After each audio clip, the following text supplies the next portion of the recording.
Hello, everyone, and welcome back to another episode of Acupuncture's My Life. Now, in today's episode, I want to go over a discussion I had with someone from Beijing, China. And this is actually a patient when I was in China some years ago that I worked on.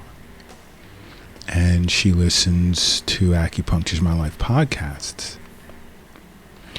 Now, I only had one chance to work on this individual for an unrelated cause relative to the topic that I'm going to discuss today, which is there are several reasons why a person may have joint pain. And that was her question to me. And it was good hearing from her after such a long time. And yes, there are several reasons in which an individual can suffer from joint pain.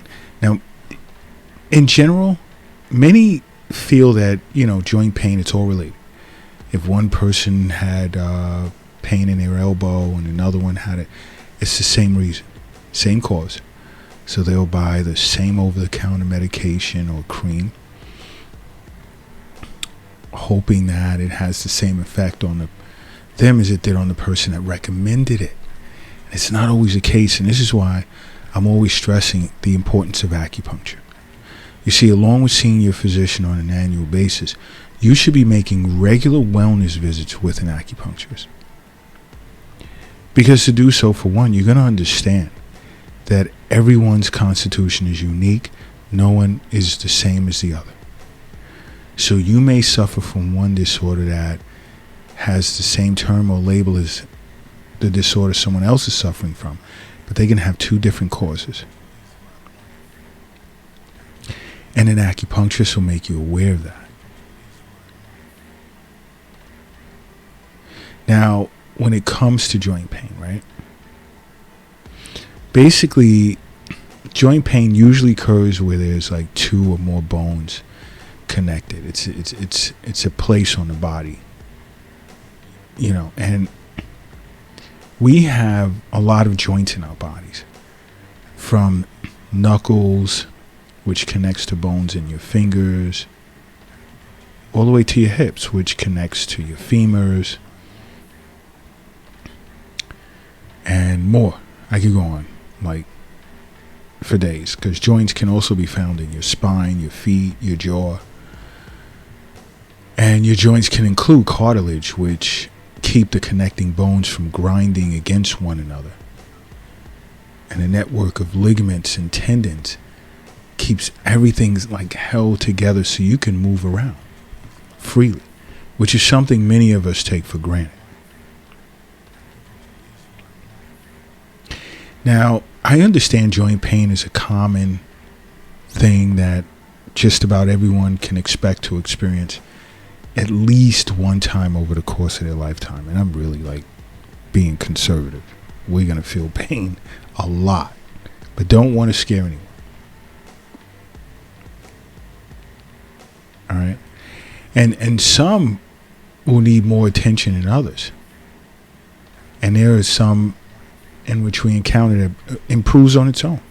And this can happen simply as a result of seeing an acupuncturist on a regular basis. Because when yin and yang is in balance and qi and blood is flowing harmoniously throughout the body can self-regulate. And more times than not, this is when you see even pain improve on its own. It's the body doing its job and healing itself.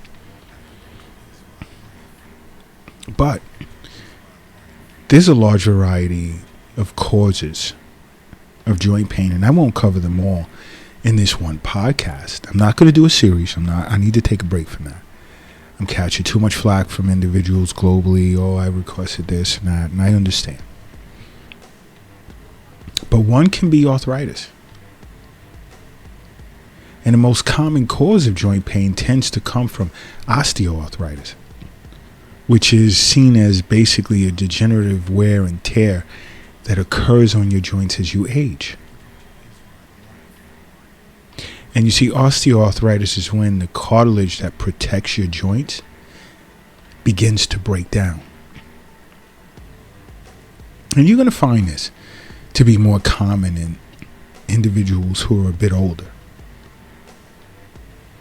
And you see, fractures or different types of injuries can take place, and it can bring on the development of arthritis regardless of your age. And there are physically demanding professions that can be the cause of this, like, let's say, sports, football. Sports can cause it.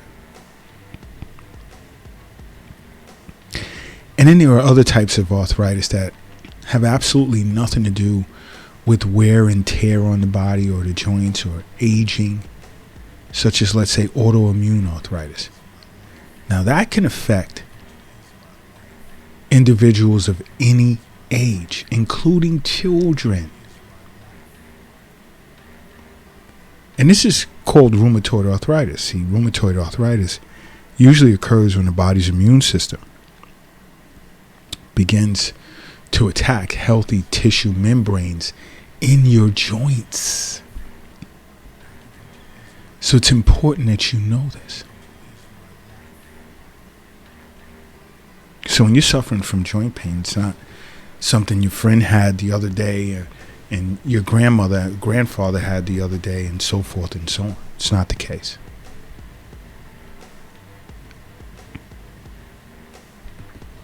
Please keep that in mind. Now, injury, of course, can play a part as well. You know, injuries in the form of, let's say, sprains, which is pretty obvious. You've twisted, turned a particular body part, and the joint hurts later on. It could be a sprain. Ankle sprains are the more common. And the pain and swelling that occur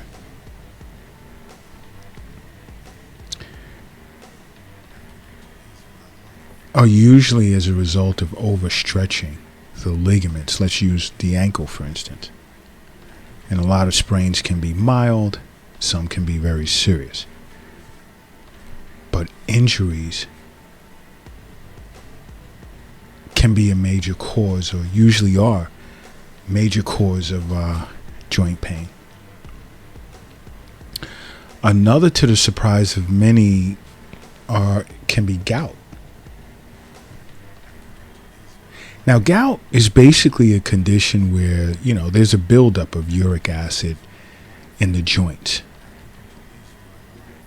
And it can happen suddenly, and it can attack even just one joint in the toe of your feet, ankle, or even your knee. Now, another cause of joint pain can be due to bursitis. Now, bursitis is a form of arthritis, but in this case, it's not the actual joint that's causing the problem. It's the bursa that's the cause of the problem. Now, I know some of you may be asking, what is bursa? Now, you can find bursa in many moving parts of the body, and it sort of like acts like a cushion between the moving structures of the body. But just like any other body part, it can become inflamed and cause a great deal of pain. So bursitis can be the cause of joint pain as well. And the same as bursitis, tendinitis can be the cause of joint pain. Tendinitis causes a lot of joint pain. And that's when your tendons or a tendon becomes inflamed. Now, your tendons are like a cord that attaches your muscles to the bones. And you see, your joints are tend to be surrounded by and usually also supported by tendons.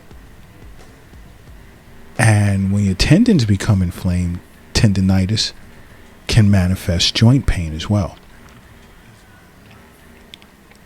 And what can cause that is like repetitive motions, like at work or play, like a tennis player. Tennis elbow is a good example of tendinitis. There are various causes of joint pain. And this is why I say over and over, see an acupuncturist. Because we get you to understand the cause of your problem. We don't just say, hey, take this and that's it, it's over. And the same even with herbal formulas. Even though we recommend herbal formulas, you don't need it in every case. And it's usually not one set herbal formula that fits a particular diagnosis. It's all about the cause and everyone's constitution being different, unique in and of itself. Because an acupuncturist understands health is wealth.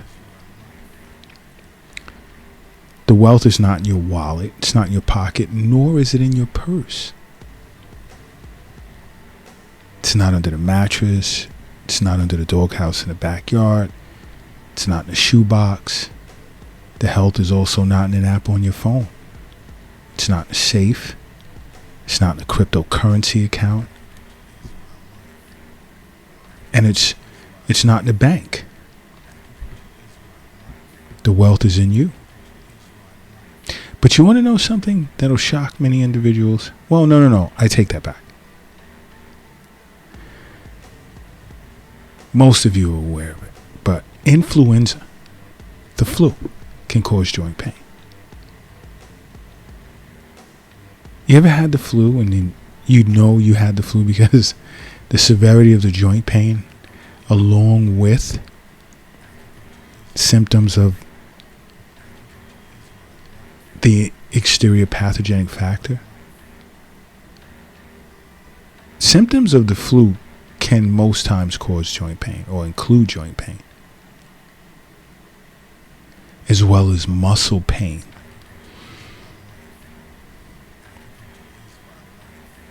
And you see, keeping your protective chi nice and strong, you can avoid catching the flu often. You can. So I say see an acupuncturist. Lyme disease can cause joint pain.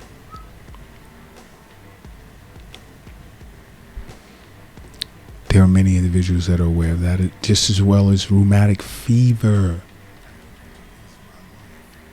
And that usually happens if a strep infection is left untreated.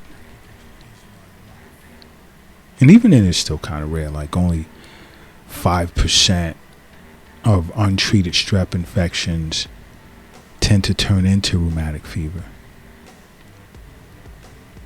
which can affect your joints, your heart, your nervous system, your skin.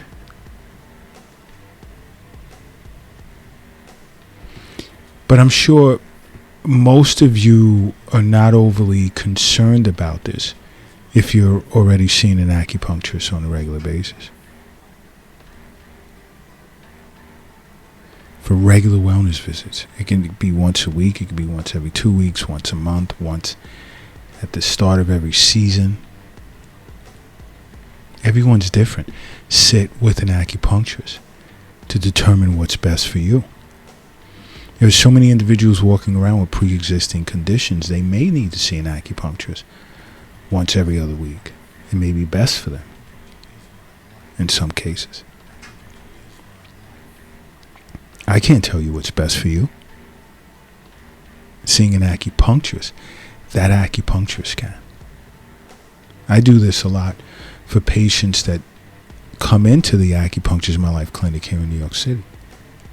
But I don't treat all over the world. I've treated on several continents.